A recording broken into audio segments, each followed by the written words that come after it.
Dan DeLewis with me this morning. Hey, Dan, welcome. Thanks for being here.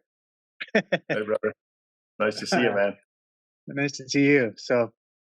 My first question is, and I would imagine there are a multitude of iterations to this question, but who were you before the you that you are now?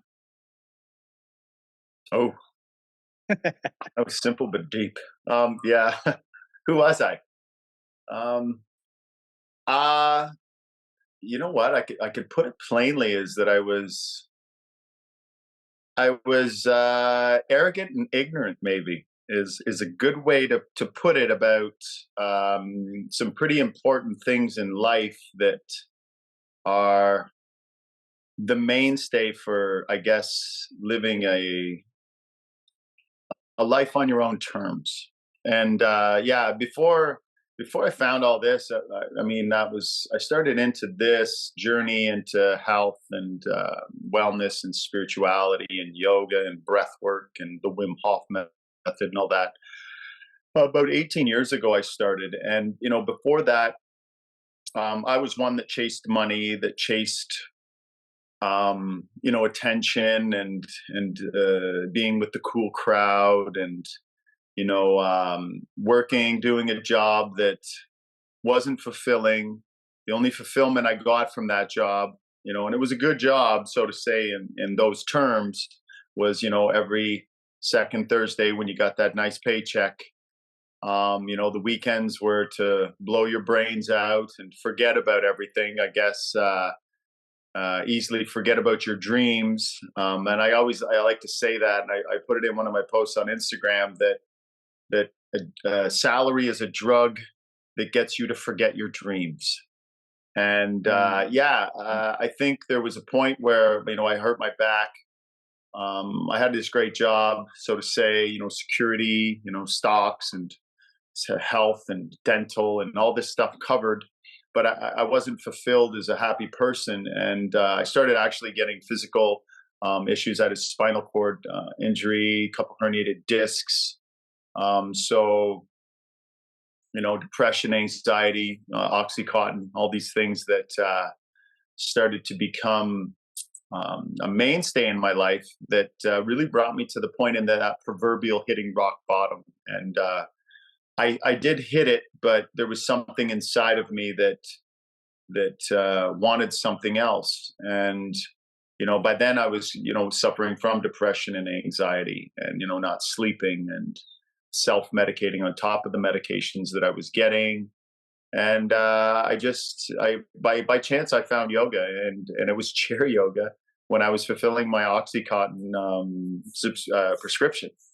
And I was just going through DVDs, if you guys remember what DVDs were back then. And there was one for, I think it was $4.99 for back care,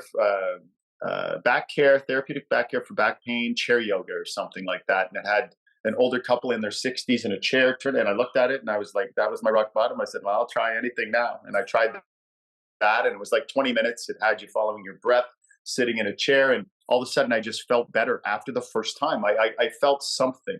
And that's where I tell people in my breath techniques and when we're teaching mindfulness is to feel something, to feel it, to feel something else. And when you feel the body and you direct your mind there, all of a sudden the mind stuff and the static and the background noise and all that kind of just, it tends to settle and fade. And when I woke up that next morning, even after doing it, I was like, whoa, wait a second, I was still in pain, but I felt something. There was room, some space, little space there all of a sudden. So, and I always like to say yoga creates space in your body and your mind for circulation, for more health. And anyways, I just started doing it 2-3 times a day. And then all of a sudden I was walking straighter and less pain. And I decided to leave that life and go on this journey. And it made me really realize. I went and lived at ashrams and studied with the Hare Krishna. Like I studied with everybody. I tried to read every book on spirituality and everything, and just to get an understanding. And my teacher was great, and the Shivananda was to say, in their their philosophy is that study everything, but don't ever put your blind faith in anything. You need to try it, try something, but be conscious of it. So that's where I just started to open up into every kind of yoga and different kinds of mindfulness and all these new techniques. But then it actually opened up into science when I met Wim Hof, because Wim Hof, it's different with the ice bathing and the breathing and what he's created. But what's beautiful about Wim is that Wim said, bring it on, like start looking at me then, and challenge me. And I went into the science side of it. And now that's where I've kind of taken my practice into taking the ancient traditions and practices, the traditional ones, and bringing science into it. Because with technology, you hear me sometimes put it down because of the instant gratification thing. But the other side of it is that it can show incredible things. How an fMRI can show just from one different kind of technique of breathing what it does to your nervous system and your brain. So yeah, I think, like, to go back to your question, and I'll circle back, is that who I was before was somebody who was ignorant to my arrogance and to understanding that my mind was the thing that was in control, the one that was in control of the ship. And I always like to say that your mind has subconscious and conscious. The conscious is the captain, you, and the subconscious is the crew, who sometimes get out of control. And we need to understand this balance. And the crew is anxiety and all this stuff, but it's showing you need to focus on something. But there needs to be a balance where, especially in a fast moving world that we live now, and with technology and the untrustworthy information that comes in, because the internet is so unpoliced that it's very influential. And I look at it as to me, it's something that's teaching us a lot about ourselves. Um, and, and I think that's where I was before. I wasn't learning about myself. I was kind of hiding from myself. And the pain, the depression, the anxiety, the back pain, all that stuff kind of shone a light on some stuff.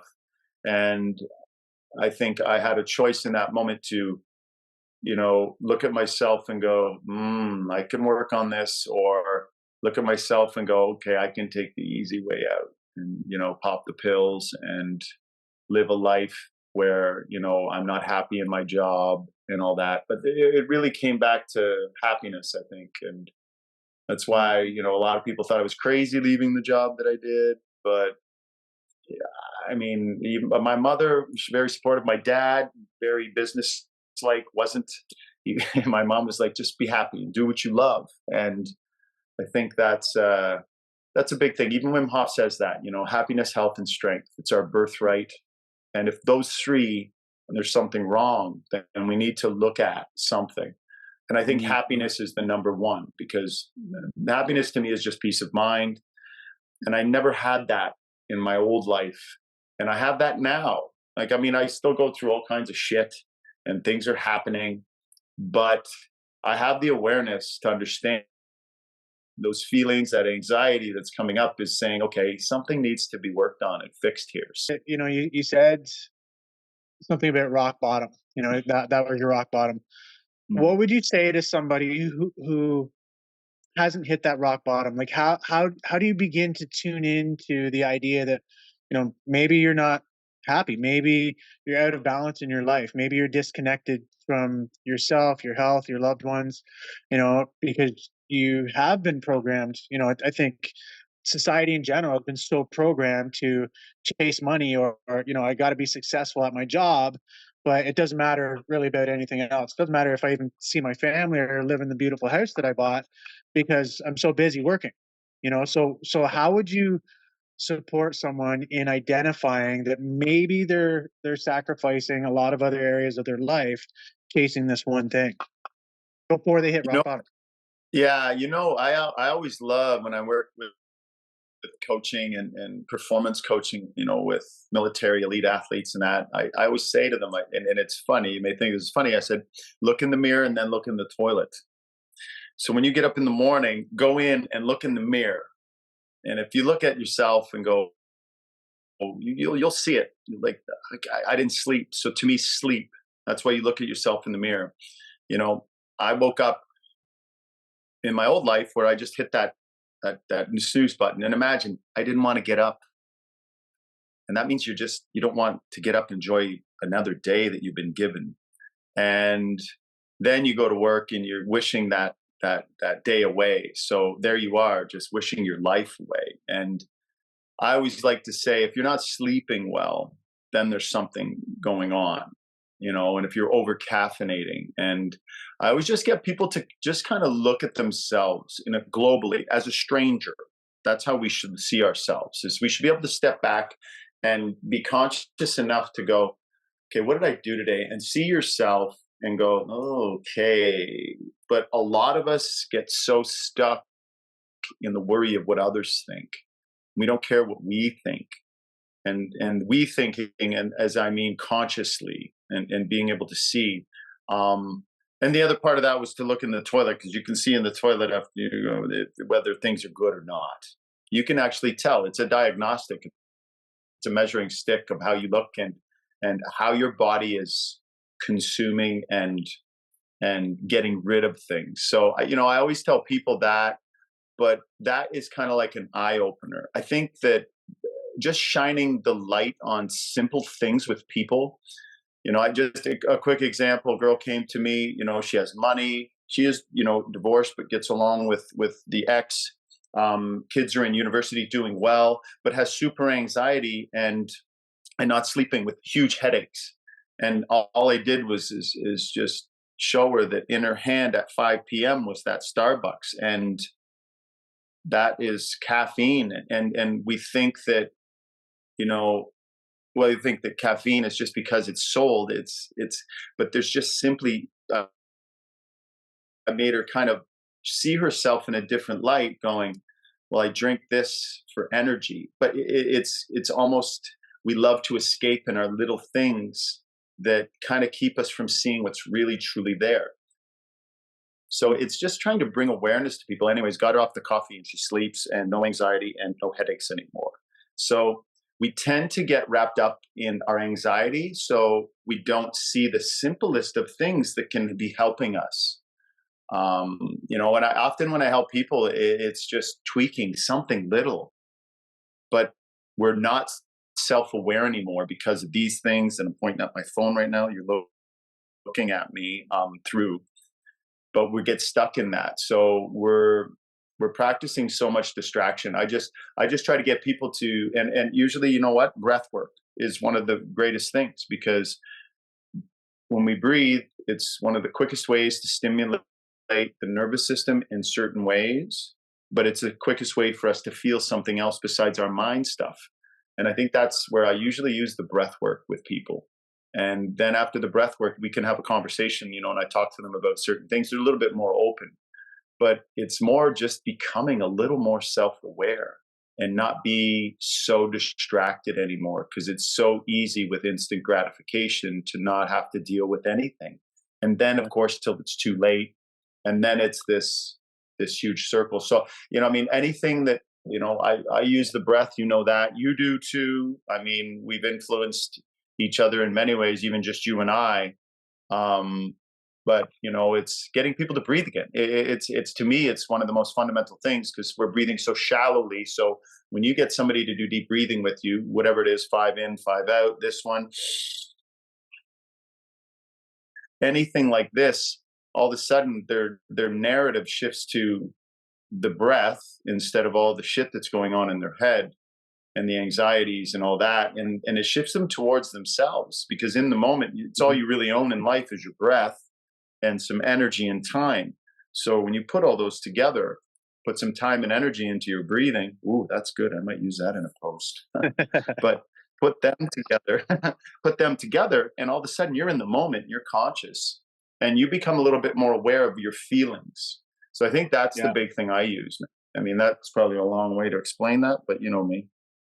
Well, and that's, we just have a couple minutes left in the segment, but as you're speaking, that's what I came to, is really bringing people into the present moment. Because how do you, if you're in your mind all the time and you're co-regulating with the caffeine or even just being busy or sex or like you said, all the distractions that we tend to do, then you can't truly be present. And if you're not present, then how?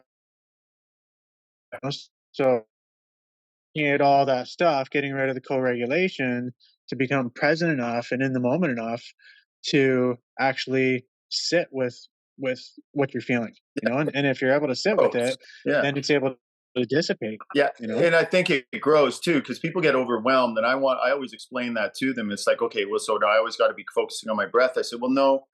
When you do a breath technique, especially a powerful one, it will regulate the nervous system because it's like strength training for the nervous system in the brain. But I always tell people on the daily, and you know all this: practice, habit, then habit, personality.